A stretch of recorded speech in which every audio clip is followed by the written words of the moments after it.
The ocean has always called to dreamers. The endless horizon, the whisper of the wind across the waves, the promise of lands unseen. But in the 18th century, much of that horizon remained a mystery. Whole continents were little more than shadows on maps, islands were myths, and the southern seas were haunted by speculation. Into this vast uncertainty stepped a man of modest beginnings, armed with nothing more than discipline, ambition, and an unyielding hunger for knowledge.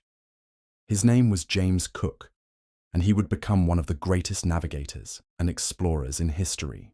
James Cook did not set out to conquer or plunder. His voyages were not about gold or glory alone, but about science, discovery, and the charting of worlds unknown. From the icy waters of Newfoundland to the tropical paradises of Tahiti, from the rugged coastlines of New Zealand to the Great Barrier Reef of Australia, Cook mapped lands with a precision never before seen.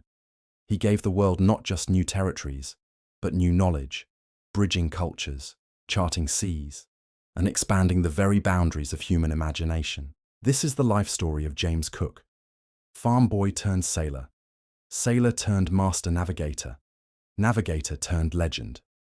James Cook was born on October 27, 1728, in the village of Marton in Yorkshire, England. His father, also named James, was a Scottish farm labourer, and his mother, Grace, was of Yorkshire descent. The family was poor but hard-working, and young James grew up in the rugged countryside, where discipline and endurance were necessities. At the age of 8, Cook moved with his family to Great Ayton, where his father had secured a position as a farm foreman. It was here that James attended a local school, learning the basics of reading, writing, and arithmetic. But his education soon took on a more practical nature. When he was 16, he left home to work in the fishing village of Staithes as an apprentice to a shopkeeper. For James, the cramped life of retail was suffocating. His eyes drifted constantly to the sea.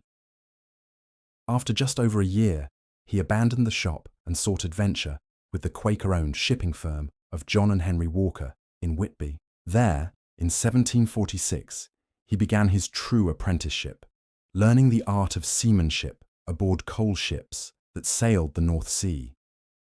Life aboard Whitby colliers was harsh but invaluable. Cook learned to handle sturdy ships in treacherous waters, to read the weather, and to navigate coastlines with precision. He studied mathematics and navigation in his spare time, showing a hunger for knowledge beyond what was required. By 1755, after nearly a decade at sea, Cook had risen to the rank of mate, but instead of settling into a comfortable career in the merchant navy, he took a daring step. That year, as Britain prepared for war with France, he enlisted in the Royal Navy. It was a move that would change the course of his life forever. Cook's naval career began during the 7 Years' War, a global conflict that raged from 1756 to 1763. He was assigned to the HMS Eagle, where he quickly proved himself in combat and seamanship. His skill in navigation and surveying caught the attention of his superiors, and in 1757 he passed his master's examination, becoming a qualified ship's master. It was during this war that Cook's talents truly shone. In 1758, he participated in the capture of the French stronghold of Louisbourg in Nova Scotia. A year later, he played a crucial role in the siege of Quebec, surveying the St. Lawrence River and charting safe passages for British troops. His detailed maps were so accurate that they gave the British a decisive advantage, leading to victory. By the end of the war, Cook had established himself not only as a capable sailor, but as a gifted surveyor and cartographer, skills that would define the rest of his career. Following the war, Cook was given command of the HMS Grenville and tasked with surveying the coast of Newfoundland, a rugged and dangerous territory in the North Atlantic. From 1763 to 1767, Cook spent summers mapping the island's jagged shoreline, battling storms, and braving icy waters. The maps he produced were works of art and science, so precise that they remained in use for over a century. During these years, Cook also observed a solar eclipse in 1766, using it to calculate longitude with remarkable accuracy. His scientific approach to exploration set him apart from most naval officers of his time. It was this combination of skill, discipline, and scientific curiosity that brought Cook to the attention of the Royal Society, Britain's premier scientific institution. And soon, the Society would propose a mission that would launch Cook into history. In 1768, the Royal Society sought to observe the transit of Venus across the Sun, a rare astronomical event that could be used to calculate the distance between the Earth and the Sun. The chosen observation site was Tahiti in the South Pacific, and the Admiralty needed a capable leader to command the expedition. James Cook, then a relatively unknown lieutenant, was selected. He was promoted to captain and given command of the HMS Endeavour, a sturdy Whitby-built vessel refitted for exploration. His crew included scientists like Joseph Banks, a wealthy naturalist, and artists tasked with documenting discoveries. The Endeavour set sail in August 1768. After rounding Cape Horn and crossing the vast Pacific, they arrived in Tahiti in April 1769. There, they successfully observed the transit of Venus. But Cook's secret orders from the Admiralty extended beyond astronomy. He was to search for the mysterious Terra Australis Incognita, the great unknown southern continent. Leaving Tahiti, Cook turned his attention south. In October 1769, he reached the shores of New Zealand, becoming the first European to circumnavigate and map both its North and South Islands. His detailed charts revealed the true size and shape of the islands, dispelling myths of their connection to a southern continent. From New Zealand, Cook sailed west and in April 1770 sighted the eastern coast of Australia. Landing at Botany Bay, he and his crew became the first Europeans to set foot on this part of the continent. Cook charted over 2,000 miles of Australia's eastern coastline, naming landmarks and noting resources. But the voyage was not without peril. In June 1770, the Endeavour struck the Great Barrier Reef and was severely damaged. Only through Cook's leadership and ingenuity was the ship saved, allowing them to limp to safety in Batavia, Jakarta, before returning to England in 1771. When Cook arrived home, he was hailed as a national hero. His maps and reports had expanded European knowledge of the Pacific beyond imagination. Despite the success of his first expedition, the question of Terra Australis remained. In 1772, Cook was appointed to lead a second voyage, this time commanding the Resolution with the support ship Adventure. For 3 years, Cook pushed farther south than any explorer before him. Battling storms and icebergs, he crossed the Antarctic Circle 3 times, proving that if a southern continent existed, it lay far beyond the icy seas he encountered. Though he never saw Antarctica itself, his voyages laid the groundwork for future exploration. Along the way, Cook visited Tahiti again, explored Tonga and Easter Island, and mapped large parts of the South Pacific. His meticulous records of winds, currents, and geography transformed navigation in the region.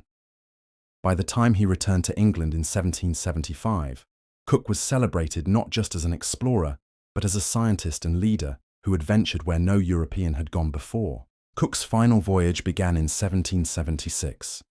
His mission, to search for the Northwest Passage, a fabled sea route connecting the Atlantic and Pacific through the Arctic. Commanding the Resolution and accompanied by the Discovery, Cook set out once more into the unknown. He first revisited familiar territory, charting Hawaii, which he named the Sandwich Islands, in 1778, before sailing north along the west coast of North America. He meticulously mapped the coastline from present-day Oregon to Alaska, providing the first accurate charts of the region. Pushing into the Bering Strait, Cook encountered impenetrable ice that blocked further passage. Exhausted and disappointed, he turned back to Hawaii to resupply. In Hawaii, Cook was initially welcomed with honor, treated almost like a god by the islanders. But relations soon soured. When one of his ship's boats was stolen, Cook attempted to take the local chief hostage as leverage, a common naval tactic.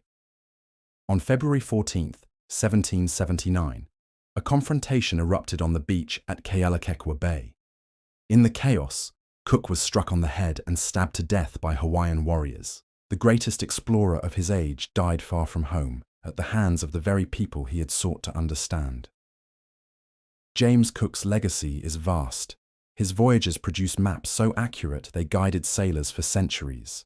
He debunked myths, expanded trade routes, and brought scientific precision to exploration. He introduced Europe to countless new lands, peoples, and species. But his legacy is also complex. His arrival in the Pacific marked the beginning of profound changes, some devastating, for indigenous cultures. His name is celebrated as a pioneer of knowledge, but also remembered as the harbinger of colonization. What cannot be denied is his mastery of the sea and his relentless pursuit of discovery. Cook charted more of the earth than any man of his time, and his voyages stand as some of the greatest achievements in human exploration. Facts about James Cook. James Cook started life as a farm labourer's son and rose to become a captain in the Royal Navy. His first apprenticeship was with coal ships in Whitby, not glamorous voyages. Cook was a master cartographer. His maps of Newfoundland and the Pacific were centuries ahead of their time. He observed the transit of Venus in Tahiti in 1769, a major scientific event. Cook was the first European to map New Zealand's full coastline. He also charted Australia's eastern coast, including the site of modern Sydney. Cook crossed the Antarctic Circle 3 times during his second voyage. He introduced sailors to sauerkraut to prevent scurvy, saving countless lives. His death in Hawaii occurred on Valentine's Day, 1779. Cook's ships, the Endeavour, Resolution and Discovery, became legendary in naval history.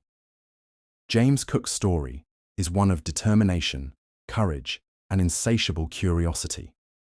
Born into poverty, he rose through grit and skill to command voyages that expanded the known world. He mapped with precision, explored with discipline, and carried science to the farthest reaches of the globe.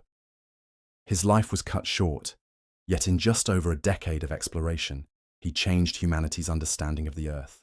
Cook's legacy is not just in maps or discoveries, but in the spirit of exploration itself. The drive to see what lies beyond the horizon, to venture into the unknown, not for riches or fame alone, but for knowledge. He remains a symbol of human curiosity, a reminder that the world is always larger than we imagine, and that beyond every horizon lies the possibility of discovery.